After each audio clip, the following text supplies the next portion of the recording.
Health Focus is brought to you by National Medical Stores, NMS, passionate about your life.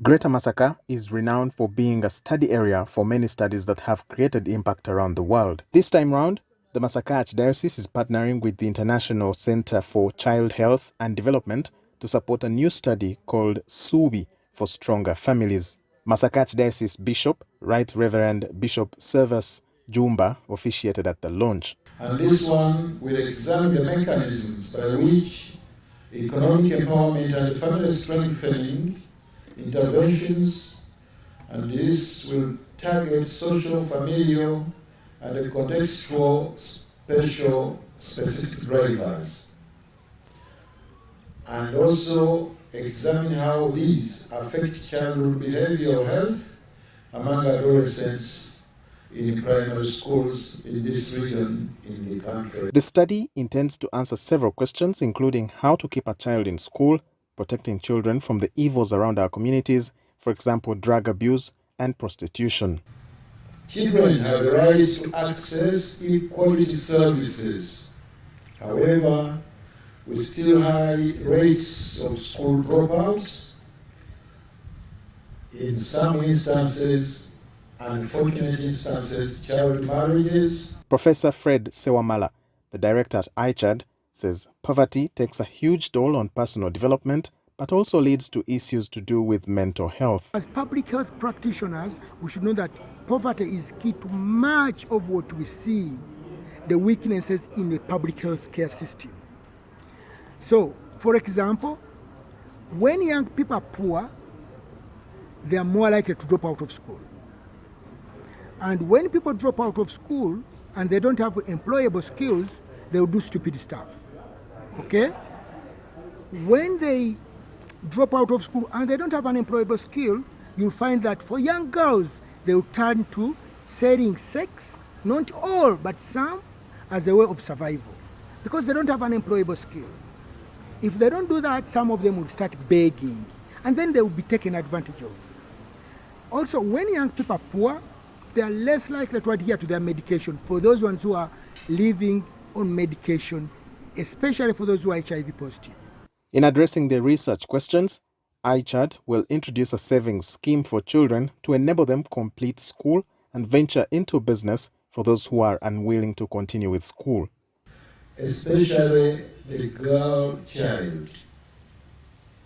The participants in ICHAD studies have benefited immensely from school fees payment, lunch at school, scholastic materials including uniforms, textbooks, pens, mention it.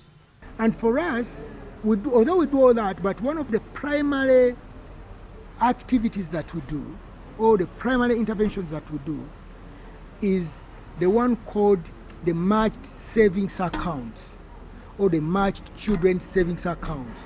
And the way we do that is we open up a savings account for each child that enroll in our study. Right now we work with Centenary Bank, work with Stanbic Bank, work with Equity Bank, and we have worked with DTB.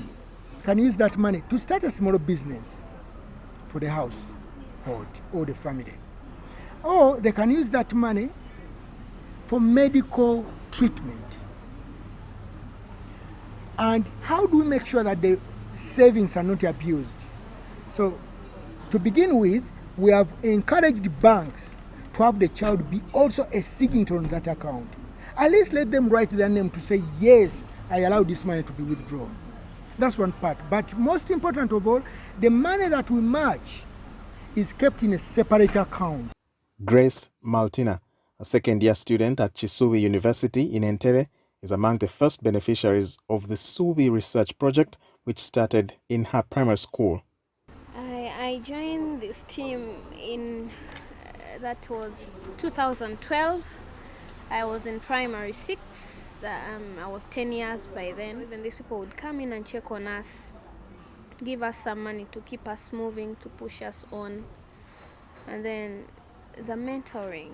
The project gives priority to young people living with HIV. Because at the time I came to Masaka, HIV and AIDS had devastated this region. So I came purely for me to address a question of when you invest in young people who have been affected by HIV and AIDS, who may have lost hope, will you see a difference? If you economically empower their communities and their families, do you see a difference? Walter Mwesigye, NTV.